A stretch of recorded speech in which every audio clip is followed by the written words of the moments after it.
The law is pretty specific, especially around criminal evidence for an investigation, and I cannot release that. CMPD Chief Kurt Putney told reporters Wednesday morning his department would not release video or audio of the shooting of Keith Lamont Scott because of the department's ongoing investigation.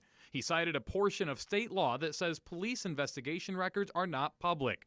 But he overlooked another part of the law that carves out an exemption for cases just like this one. The video would certainly fall under subsection 3, which is the circumstances surrounding arrest. Criminal defense attorney Brad Smith is talking about this part of the law governing public records, which says the circumstances of an arrest, which is applicable to this case because police were trying to detain Scott at the time he was shot, must be made public.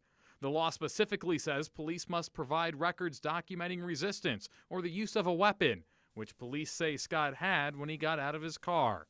His family disputes that. The idea of transparency is so we don't have a situation where we have two groups of people, two sides that are both claiming different things.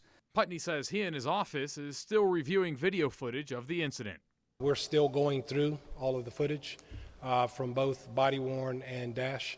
But until the investigation is complete, it's a part of the investigation and can't be released at this point.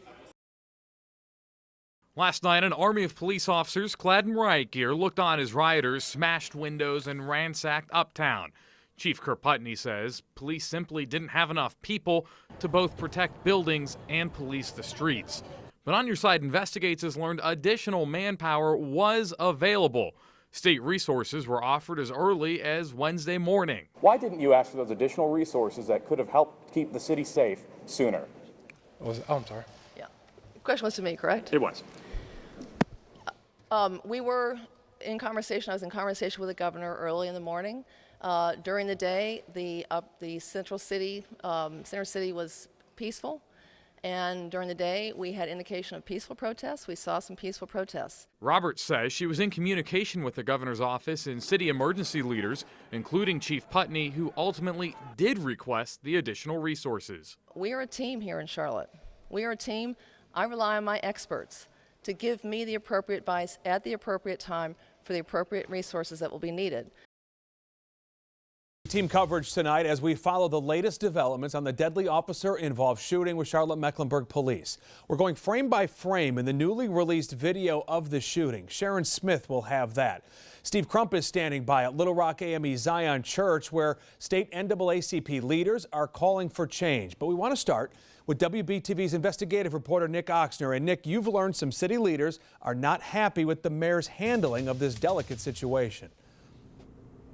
Yeah, Jamie, specifically, I spoke with City Councilwoman Claire Fallon, who tells me that at tonight's meeting going on right now here at the Government Center, she plans to call for an inquiry by the city's Governance and Accountability Committee into how Mayor Jennifer Roberts has handled the Keith Lamont Scott shooting and the following days of unrest. One of the reasons she says she's so unhappy about the response is what she calls the mayor's failure to keep council members informed of what has happened in the days following Tuesday's shooting.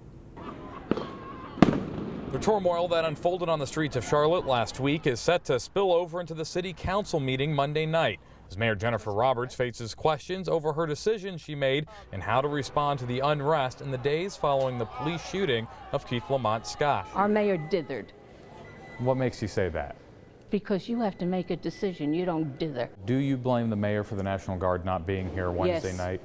I blame the mayor for the mess that we're in. On Your Side Investigates first reported Thursday that Roberts delayed her decision to call in the National Guard and State Highway Patrol by more than 12 hours, until after a riot had already broken out in the streets of Uptown.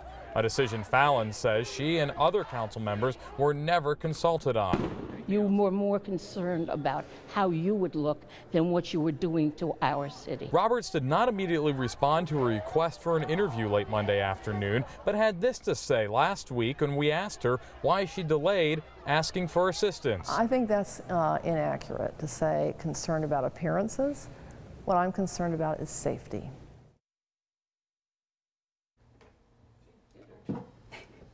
requested that the United States Department of Justice review the findings of that independent investigation being conducted right now by the State Bureau of Investigation. We've learned that Roberts made that request after consulting with the U.S. Attorney Jill Westmoreland Rose, but without consulting any members of the City Council. We have more details of that in our web story online right now at WBTV.com.